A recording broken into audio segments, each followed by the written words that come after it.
وہ چاروں طرف نظریں دوڑانے لگی۔ دور دور تک بوڑھے کا نام و نشان نہ تھا۔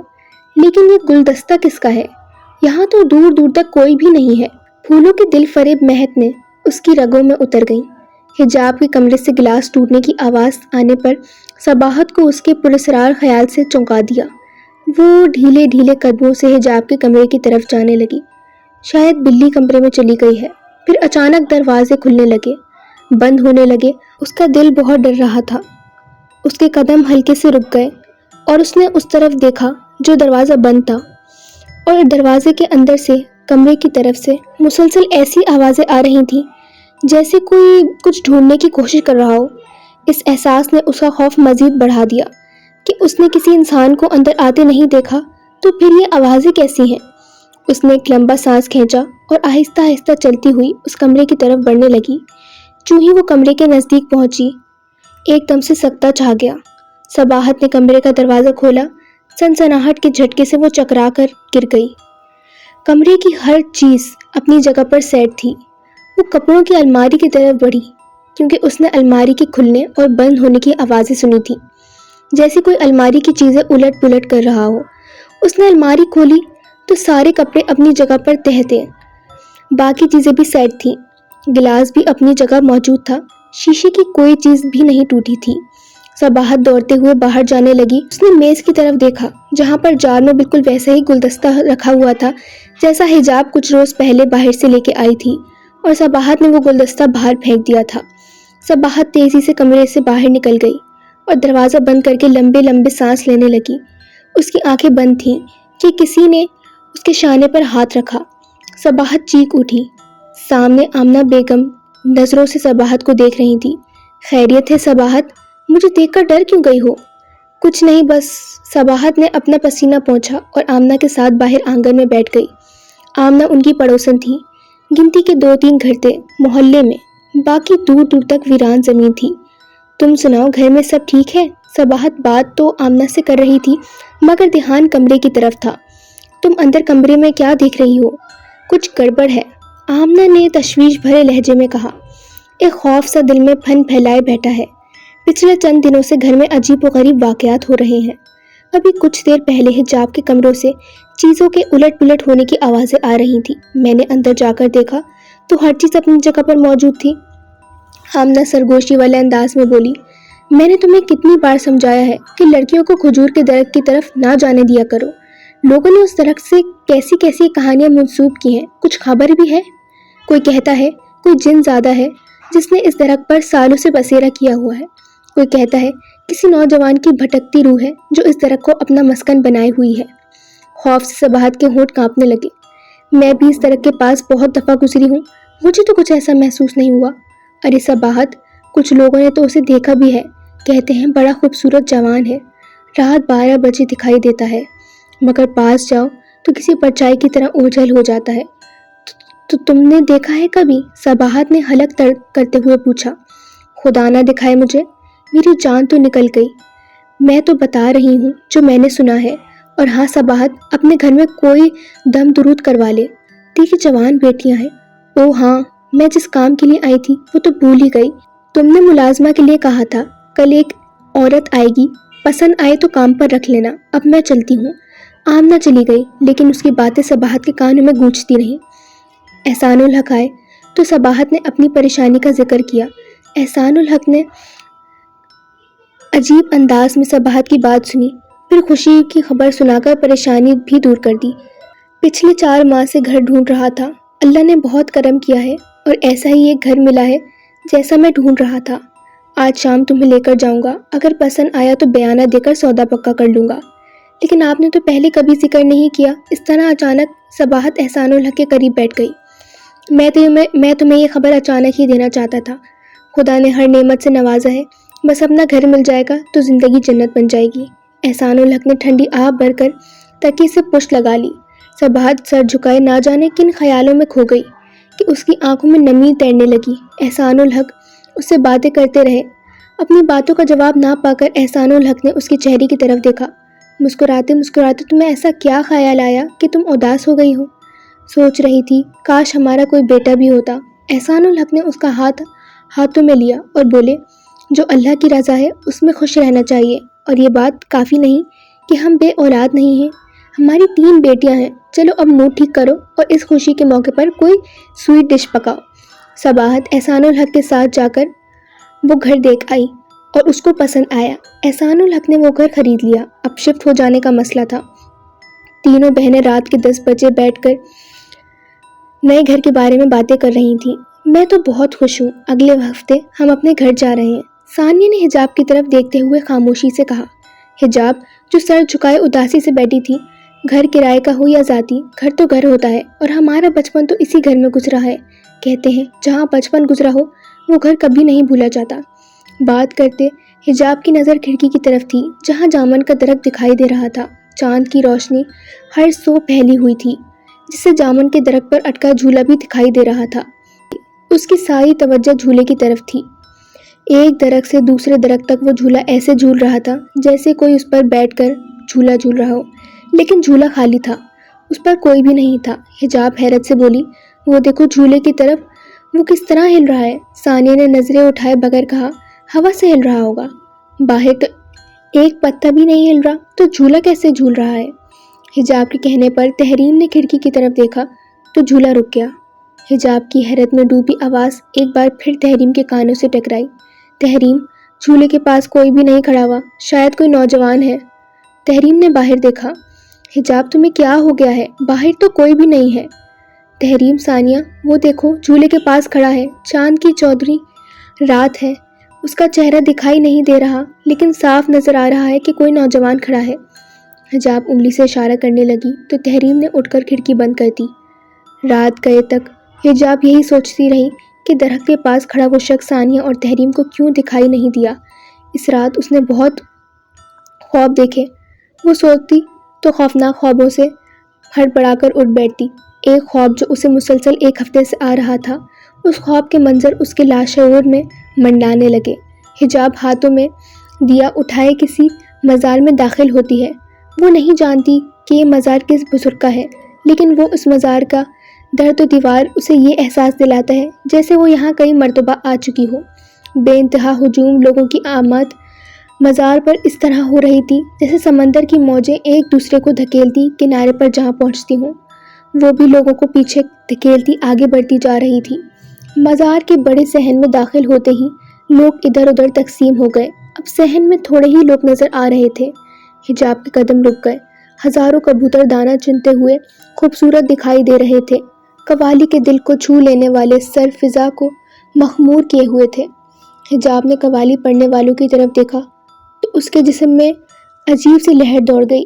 سفید قمیص شلوار میں ملبس ایک نوجوان قوالی کے دھن پر گھٹنوں کے بل بیٹھا اپنی سر کو گھما رہا تھا۔ اس کے بال اس کے شانوں تک تھے۔ وہ ایسے جھوم رہا تھا کہ کوئی اس کو مسلسل دیکھے تو چکرا جائے۔ اس نوجوان نے حجاب کی طرف نہیں دیکھا تو وہ بس مست تھا، مگر اس میں کوئی ایسی بات تھی کہ حجاب اس کی طرف کھینچی چلی جا رہی تھی۔ حجاب اس کے پاس جا کر کھڑی ہو گئی۔ وہ نوجوان سخت ہو گیا۔ اس نے سر اٹھایا اور حجاب کو دیکھا۔ اس کی آنکھوں میں تلسم تھا، وہ بے حد خوبصورت لگ رہا تھا۔ حجاب کی نظر اس کے چہرے پر ٹھہر گئی۔ دیکھنے میں تو کسی ریاست کا شہزادہ لگتا ہے اور کس طرح فقیر کی طرح مست ہے، حجاب نے من میں کہا۔ نوجوان نے دونوں ہاتھ کشکول کی طرح حجاب کے آگے پھیلا دیے۔ حجاب نے حیرت سے اس کی طرف دیکھا۔ اس کا نفیس لباس اس کے پرکشش شخصیت کا آئینہ دار تھا۔ حجاب نے بھوکلاتے ہوئے 50 روپے اس کی ہاتھوں میں رکھ دیے۔ اس نے حجاب کی طرف اس طرح دیکھا کہ محسوسات کا ایک سمندر اس کی آنکھوں میں امٹ آیا۔ ہاتھ پیچھے ہٹے تو اس کی آنکھیں کشکول بن گئی۔ حجاب کانپتے ہونٹوں سے بولی، کیا چاہتے ہو تم؟ کیا چاہیے تمہیں؟ وہ خاموشی سے حجاب کی طرف دیکھتا رہا کہ اچانک 2 آدمی اس کی طرف بڑھے۔ وہ اس کے جسم سے اس طرح گزر گئے جیسے ہوا۔ حجاب کے حلق سے چیخیں نکل گئیں۔ وہ بستر سے چیخیں مارتی ہوئی اٹھی۔ اس کی چیخیں سن کر تحریم اپنے بستر سے اٹھی، اس کے پاس آئی۔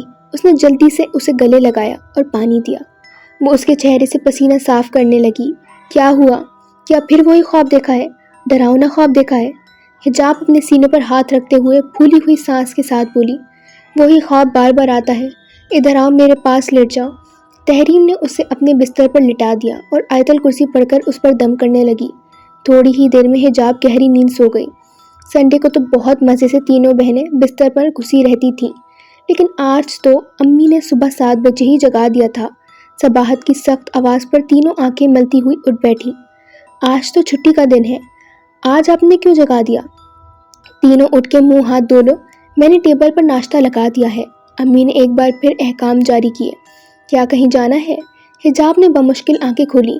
کہیں نہیں جانا، میں نے الماریاں خالی کی ہیں، ہم تینوں نے ناشتہ کرنے کے بعد اٹیچی کیس سیٹ کرنے ہیں، اب بھی تو 2 دن باقی ہیں شفٹ ہونے میں۔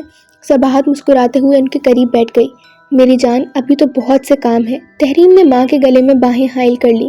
اتنے پیار سے کہیں تو ہم اس کے لیے تارے بھی توڑ لائیں۔ بس بس، زیادہ ڈائلاگ نہ مارو، جلدی سے بستر چھوڑو، یہ کہہ کر صباحت کچن میں چلی گئی۔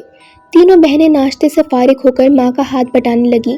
حجاب ماں کے ساتھ مل کر اور بھی بہت سارے کام کروانے لگی۔ صباحت اکثر اپنے دل کی باتیں، گھریلو مسائل حجاب سے ڈسکس کرتی تھی۔ وہ حجاب میں یہ شعور بیدار کرنا چاہتی تھی کہ وہ ثانی اور تحریم کی بڑی بہن ہے، اسے اب بھی اپنی ذمہ داریاں نبھانی ہیں۔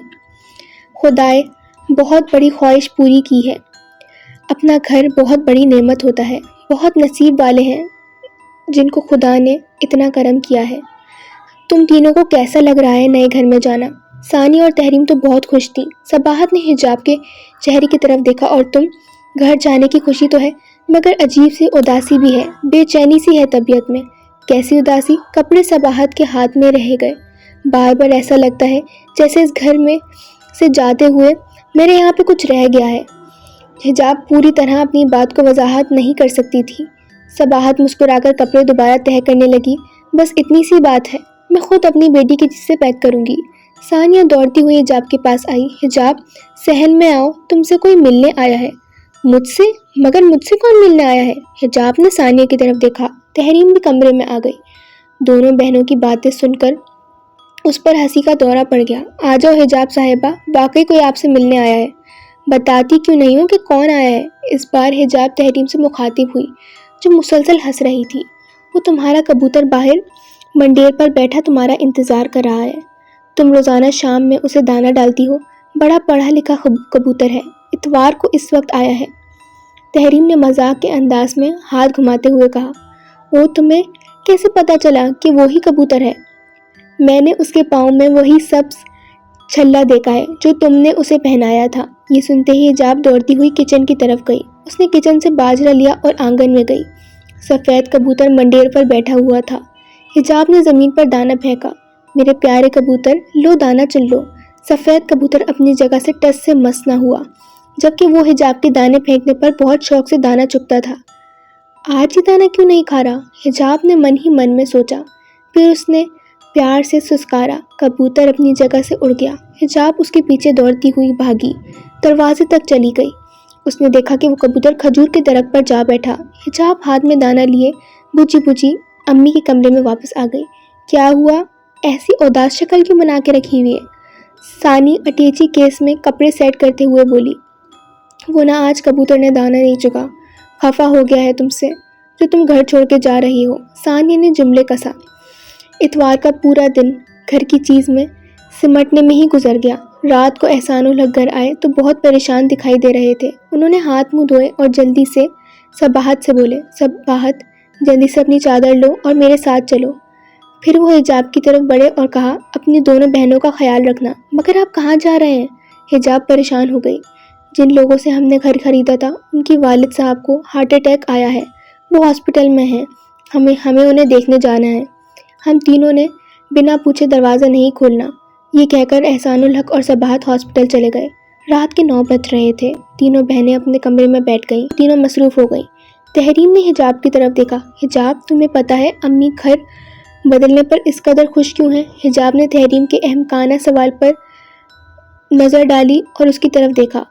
اس میں کوئی پوچھنے والی بات ہے؟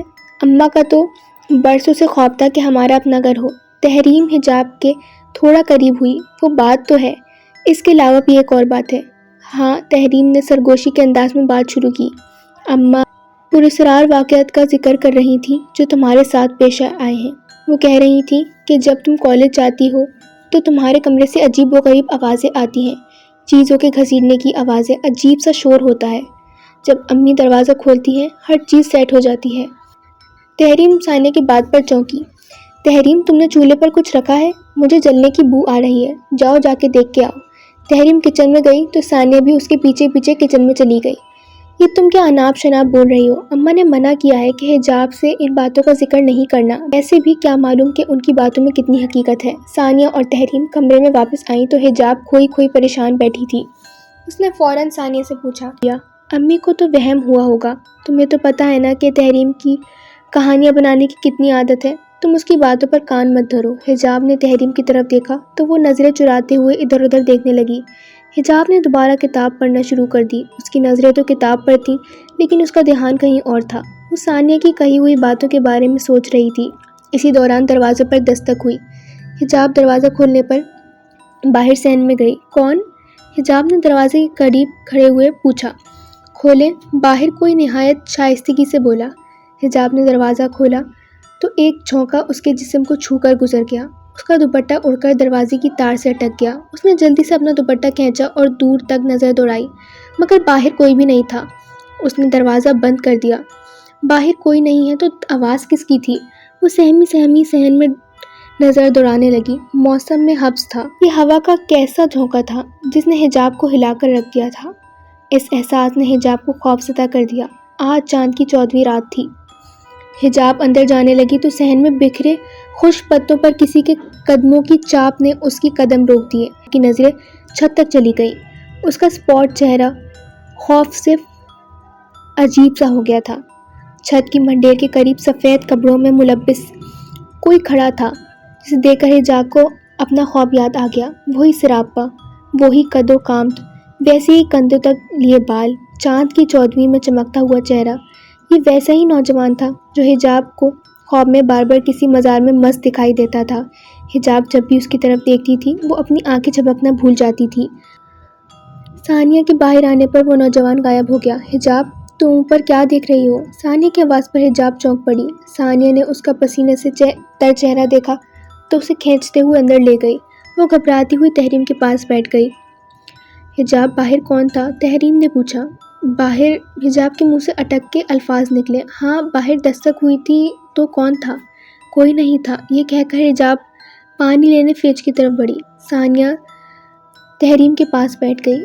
دوستوں، اگر آپ لوگوں کو آگے کی کہانی سننی ہو تو مجھے کامنٹ سیکشن میں بتائیں یا میرے انسٹاگرام پر میسج کریں تاکہ میں آگے کی کہانی اپلوڈ کروں۔ چلے ملتے ہیں بعد میں پھر۔ اللہ حافظ۔